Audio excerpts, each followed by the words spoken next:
Assalamualaikum warahmatullahi wabarakatuh. Perkenalkan, nama saya Cherry Yulia Witri dari kelas A. Pada kesempatan kali ini saya akan menjelaskan mengenai tentang sumber nilai Islam pada mata kuliah pendidikan agama Islam pada bab yang ketiga, yaitu sumber nilai Islam. Nah, poin-poinnya itu terdapat Al-Quran, As-Sunnah, dan Ijtihad. Nah, pada poin yang pertama yaitu Al-Quran. Secara etimologis, Al-Quran ini berasal dari kata qara'a atau yaqra'u yang berarti bacaan. Quran merupakan kalam Allah, mengandung mujizat dan diturunkan kepada Rasulullah Muhammad SAW dalam bahasa Arab yang dinukilkan kepada generasi sesudahnya secara mutawatir.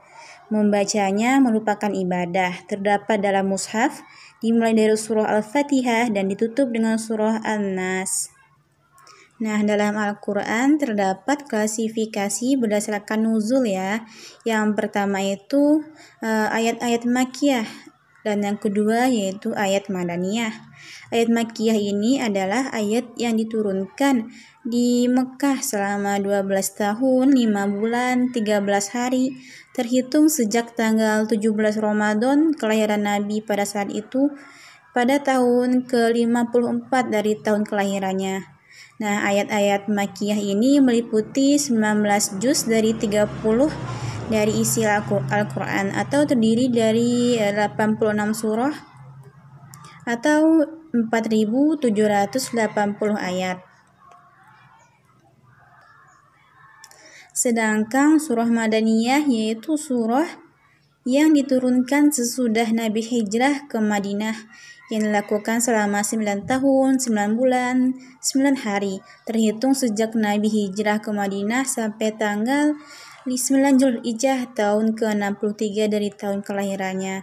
Nah, ayat-ayat Madaniyah ini meliputi 11 dari 30 isi dalam Al-Quran, atau terdiri dari 28 surah atau dari 1456 ayat. Lalu perbedaan surah Makkiyah dan surah Madaniyah ini apa sih? Kalau surah Makkiyah umumnya itu pendek-pendek, sedangkan ayat-ayat pada surah Madaniyah biasanya itu panjang-panjang.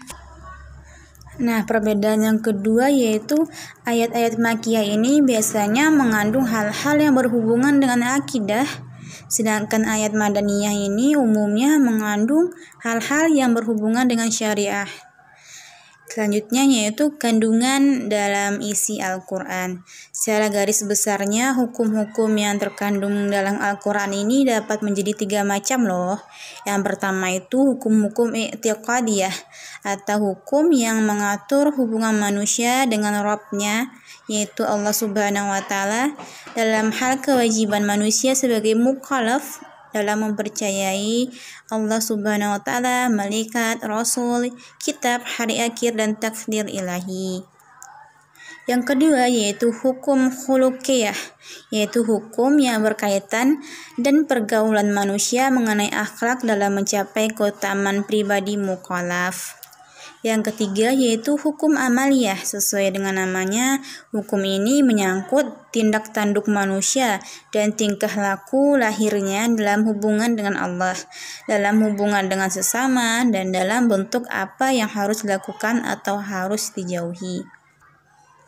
Al-Quran ini memiliki kedudukan dalam sistem nilai Islam sebagai sumber utama dan yang pertama, atau sumber dari segala sumber hukum.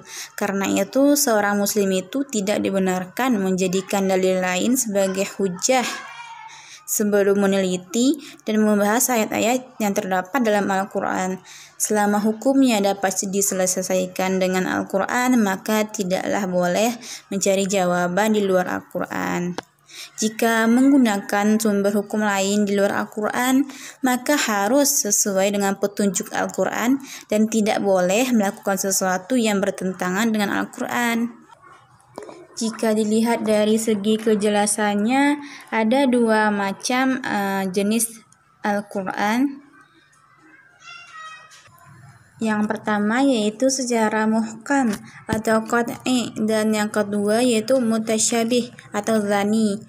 Ayat muhkam adalah ayat yang jelas maknanya, tersingkap secara terang sehingga menghindarkan keraguan dalam mengartikannya dan menghilangkan adanya beberapa kemungkinan pemahaman. Sedangkan ayat mutasyabih atau dzani tidak pasti arti dan maknanya sehingga dapat dipahami dengan beberapa kemungkinan. Adanya beberapa kemungkinan pemahaman ini dapat dibebaskan oleh dua hal. Yang pertama itu lafaz itu digunakan untuk dua maksud dengan pemahaman yang sama.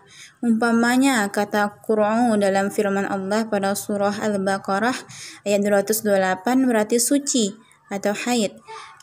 Kata uqdat al-nikah dalam firman Allah pada surah Al-Baqarah ayat 237 mengandung arti wali atau istri. Nah, kata lamastum dalam firman Allah pada surah An-Nisa ayat ke-45 dapat berarti bersentuh kulit atau bersebadan. Yang kedua itu lafaz yang menggunakan nama atau kiasan yang menurut lahirnya itu mendatangkan keraguan. Keraguan ini biasanya disebabkan oleh penggunaan sifat yang ada pada manusia untuk Allah. Padahal Allah Subhanahu wa taala itu tidak sama dengan makhluknya. Fungsi dan peran dalam Al-Quran. Al-Quran ini sebagai pedoman hidup untuk orang-orang yang bertakwa.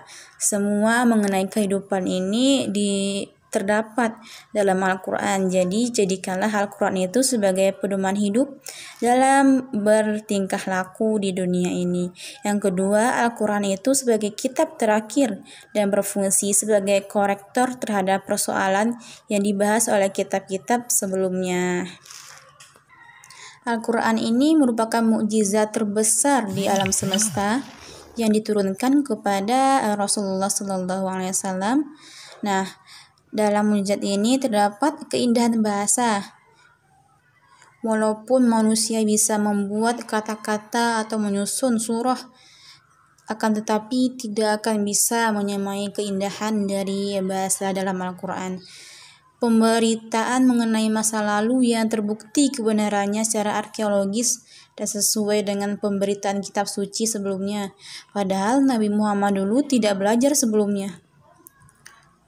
Mukjizat yang ketiga yaitu ramalan tentang masa depan yang ternyata memang terjadi di masa sekarang. Yang keempat yaitu kandungan sebagai pedoman hidup untuk kebahagiaan di dunia dan akhirat, baik dalam relasi antara manusia dengan Rabb atau dengan Allah, manusia dengan manusia maupun dengan manusia dengan lingkungannya. Nah, poin yang kedua atau poin yang B adalah as-sunnah.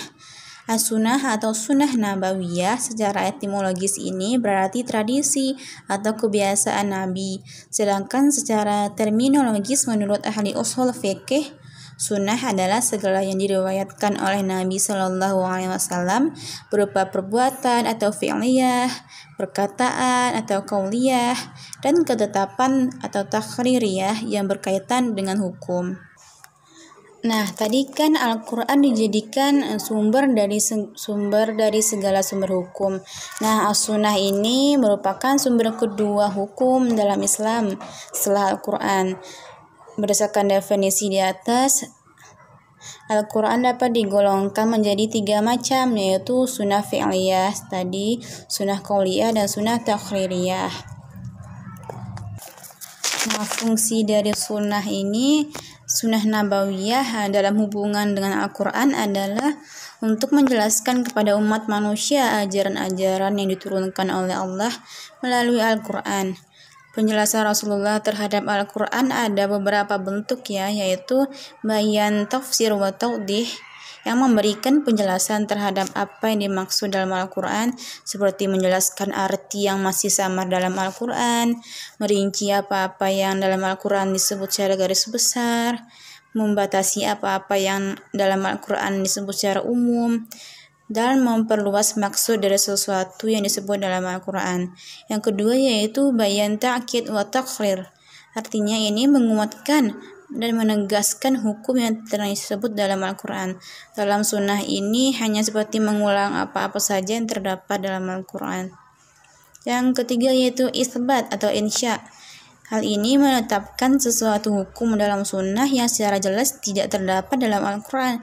Dengan demikian kelihatan bahwa sunnah menetapkan sendiri hukum yang tidak ditetapkan dalam Al-Quran.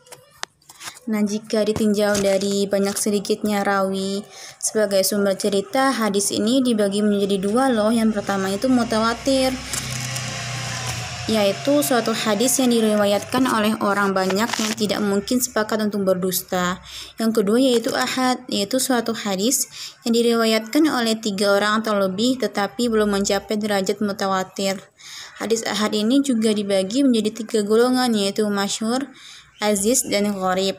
Sedangkan jika ditinjau dari kualitasnya, hadis terbagi menjadi 4, yaitu syahih, yaitu hadis yang diriwayatkan oleh rawi yang adil, dabit, sanadnya berkesinambungan, tidak berilat, dan tidak janggal. Yang kedua yaitu hasan, yaitu hadis yang memenuhi persyaratan hadis sahih, akan tetapi rawinya kurang dabit. Yang ketiga yaitu dhaif, yaitu hadis yang tidak memenuhi persyaratan hadis sahih dan hadis hasan. Yang terakhir yaitu maudhu, yaitu hadis palsu, hadis dhaif yang rawinya dusta. Poin yang ketiga yaitu ijtihad. Ijtihad ini seakar kata jihad mujahadah, yang artinya kesungguhan dan usaha keras. Ijtihad dalam pengertian yang luas berarti penggunaan pikiran dalam mengartikan, menafsirkan, dan mengambil kesimpulan dari sesuatu ayat atau hadis. Sedangkan dalam konteks istinbat atau penetapan hukum, ijtihad ini adalah penggunaan pikiran untuk menentukan sesuatu hukum yang tidak ditentukan secara eksplisit oleh Al-Quran dan hadis Nabawi. Memperhatikan definisi ini dapat dipahami tentang batasan lapangan ijtihad. Yang pertama terhadap hukumnya yang disebutkan secara pasti atau qat'i dalam nas, tidak ada peranan nalar. Nah, yang kedua yaitu terhadap kejadian yang sama sekali tidak terdapat dalam nas. Nalar dapat menjalankan fungsi formulasi terhadap kejadian yang hukumnya disebutkan dalam nas secara penunjukan yang tidak pasti. Nalar dapat menjalankan fungsi reformulasinya. Secara umum, seorang mujtahid itu haruslah muslim dewasa yang berakal sehat dan merdeka. Namun secara moral, seorang mujtahid ini haruslah seorang yang cerdas, adil, dan waro. Dari segi kecerdasan intelektual, seorang mujtahid disyaratkan memiliki keterampilan akademik seperti ilmu pengantar dan ilmu alat yang berupa bahasa Arab. Yang kedua yaitu ilmu Al-Quran yang termasuk di dalam ilmu tafsir Al-Quran. Memiliki ilmu hadis seperti ilmu periwayatan itu, pengetahuan tentang ijma' asal syahabat, logika dan ilmu pokok-pokok jurisprudensi Islam atau yang bisa disebut dengan usul fikih. Yang selanjutnya yaitu memahami perkembangan dinamika umat. Berdasarkan persyaratan yang dimiliki oleh seorang mujtahid, Imam Jalaluddin As-Sayuti membagi mujtahid ini menjadi beberapa tingkatan. Yang pertama itu mujtahid al-mustaqil, yang kedua mujtahid muntasib, yang ketiga mujtahid al-muqayyad atau al-takhrij, yang keempat yaitu mujtahid at-tarjih, yang kelima mujtahid al-firyah. Dan jika dilihat dari ragam metode ijtihadnya, ada beberapa metode. Yang pertama ijma', yang kedua qiyas, yang ketiga ihtisan, yang keempat maslahah, yang kelima istisab, yang selanjutnya itu urf atau adat, ada zariyah, ada mazhab sahabi, ada syara'un man qablana, ada ta'arud ad-dilalah, dan selanjutnya yaitu mengenai ittiba, talfiq, dan taklid. Ittiba adalah beramal berdasarkan pendapat orang lain dengan mengetahui dalilnya. Sedangkan talfiq adalah beramal dalam suatu masalah atas dasar hukum yang terdiri dari gabungan 2 mazhab atau lebih. Talfiq ini dibolehkan dalam konteks bahwa pendapat mazhab digabungkan sebagai referensi dan bahan perbandingan terhadap pemecahan suatu masalah khilafiyah. Menurut Nawawi sebagaimana dikaji oleh H.M.A. Tihami dalam pemikiran fikih Nawawi al-Bantani, mukallaf dapat berekasi sebagai berikut. Yang pertama itu menjadikan pendapat ulama itu hanya sebagai pedoman perilaku. Yang kedua, menjadikan pendapat mereka itu sebagai referensi pendapat pada diri kita sendiri. Yang ketiga yaitu pendapat ulama yang sebagai perbandingan terhadap masalah yang bersifat khilafiyah. Nah, sikap talfik ini secara yuridis formal di Indonesia dicontohkan pada perumusan kompilasi hukum Islam atau KHI yang diberikan nama Hukum Perkawinan, Waris dan Wakaf berdasarkan Impres nomor 1 tahun 1991. Menurut bahasa, taklid berasal dari qolada yang berarti kalung yang dipakaikan ke leher orang lain. Taklid menurut istilah adalah beramal berdasarkan pendapat orang lain tanpa berdasarkan dalil. Orang yang taklid dalam peribahasanya itu ibarat kerbau dicucuk hidungnya. Nah, seperti itulah kurang lebih penjelasan saya mengenai bab sumber-sumber nilai Islam pada buku Islam Progresif. Bisa teman-teman baca lagi ya untuk keterangan lebih lanjutnya. Terima kasih atas perhatiannya. Saya Cherry Yulia Witri izin pamit undur diri. Terima kasih. Assalamualaikum warahmatullahi wabarakatuh.